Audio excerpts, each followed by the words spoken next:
আমাদের মাননীয় ভারপ্রাপ্ত চেয়ারম্যান জনাব তারেক রহমানের নেতৃত্বে তিনি উপস্থিত থেকে ইনশাআল্লাহ এই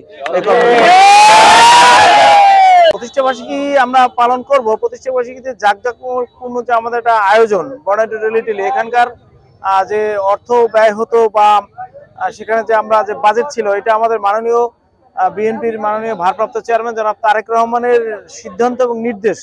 এখানে এই অর্থগুলো ব্যয় না করে আমাদের বাংলাদেশের প্রায় 1/3 মানুষ আজকের বন্যা কবলিত অবস্থায় মানবতার জীবনযাপন করছে। শিশু থেকে বৃদ্ধ পর্যন্ত অনেকেই মৃত্যুমুখে পতিত হয়েছে, অনেকেই অসুস্থ আছে।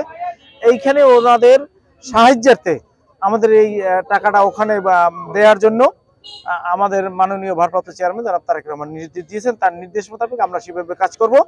আমরা এবারকার 46তম বিএনপির 46তম প্রতিষ্ঠাবার্ষিকী জাঁকজমকপূর্ণ না হলেও আমাদের ভিতরে আনন্দ বিরাজ করছে। আমরা একটা গণতান্ত্রিক রাষ্ট্রে গণতান্ত্রিক পরিবেশে আমরা বসবাস করতেছি। স্বৈরাচার বিদায় হয়েছে, সন্ত্রাসীর আমাদের কোনো এখানে আনাগোনা দেখছি না।